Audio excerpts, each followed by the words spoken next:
Hi friends, welcome back to our channel. ഇന്ന് എനിക്കൊരു special day ആയിരുന്നു. മദേഴ്സ് ഡേ ആണ്. പക്ഷേ അതൊന്നും ഞങ്ങൾ ആരും രാവിലെ ഓർത്തില്ല. രാവിലെ എഴുന്നേറ്റിട്ട് എനിക്ക് ഭയങ്കര മൈഗ്രെയിൻ ആയിട്ട് ഞാൻ വീണ്ടും കിടക്കുമായിരുന്നു. ഒരു 9:30 കഴിഞ്ഞപ്പോഴാണ് ഞാൻ പിന്നെ എഴുന്നേറ്റത്. കുഞ്ഞെനിക്ക് അതിൻ്റെ ഇടയ്ക്ക് ചായയും ബാമൊക്കെ കൊണ്ട് തന്നായിരുന്നു. അതൊക്കെ കഴിഞ്ഞിട്ട് ഞാൻ എഴുന്നേറ്റ് വന്നപ്പോഴത്തേക്ക് ഞാൻ ഞെട്ടിപ്പോയി. അവൾ യൂട്യൂബിൽ നോക്കി കിഴങ്ങ് കറിയും ചപ്പാത്തിയൊക്കെ ഉണ്ടാക്കി വെച്ചേക്കുക. ചപ്പാത്തിക്ക് വലിയ ഷേപ്പൊന്നും ഇല്ലായിരുന്നെങ്കിലും നല്ല സോഫ്റ്റ് ആയിരുന്നു. എനിക്ക് അവൾ ചപ്പാത്തിയും കിഴങ്ങ് കറിയും ചായയും തന്നു. നല്ല ടേസ്റ്റ് ഉണ്ടായിരുന്നു. ഞാൻ ഒരുപാട് സന്തോഷത്തോടെ അത് കഴിച്ചു. എനിക്ക് ആദ്യമായിട്ടാണ് കുഞ്ഞ് അങ്ങനെ ചെയ്തു തരുന്നത്. അഫ്സൽമോൻ ഇന്ന് ക്ലീനിങ് ആയിരുന്നു. അത് കഴിഞ്ഞ് ഞാൻ വീണ്ടും അടുക്കളയിൽ ചെന്ന് നോക്കിയപ്പോഴത്തേക്ക് അവൾ ഉച്ചക്കത്തേക്കുള്ളതൊക്കെ അരിയുക.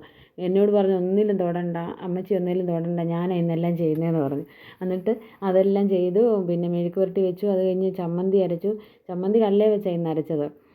അത് കഴിഞ്ഞ് മീൻ വറുത്തു, മുട്ട പൊരിച്ചു, പപ്പടം പൊള്ളിച്ചു. ഇത്രയൊക്കെ അവൾ തന്നെ ചെയ്തു കഴിഞ്ഞിട്ട് അവളിങ്ങനെ കഴിക്കാൻ എടുത്ത് വെച്ചേക്കോ. ഞങ്ങൾക്ക് കഴിക്കാൻ തന്നപ്പോൾ ഞങ്ങൾ ഇപ്പോൾ ചപ്പാത്തി കഴിച്ചുകൊണ്ട് വേണ്ടെന്ന് പറഞ്ഞു അവളും അഫ്സലും കൂടെ ചോറൊക്കെ കഴിച്ചു. എനിക്കെന്തായാലും ഒരുപാട് സന്തോഷമായി. എൻ്റെ ഏറ്റവും വലിയ മദേഴ്സ് ഡേ ഗിഫ്റ്റ് ആയിരുന്നു എനിക്ക് ഇന്ന് രണ്ടുപേരും കൂടെ തന്നത്. ഒരുപാട് സന്തോഷം. ചക്കര ഉമ്മ, എനിക്ക് ഒത്തിരി സന്തോഷമുണ്ട്. ഇതുവരെ എനിക്ക് കിട്ടിയ ഗിഫ്റ്റുകളേക്കാൾ വലിയ ഗിഫ്റ്റായിരുന്നു.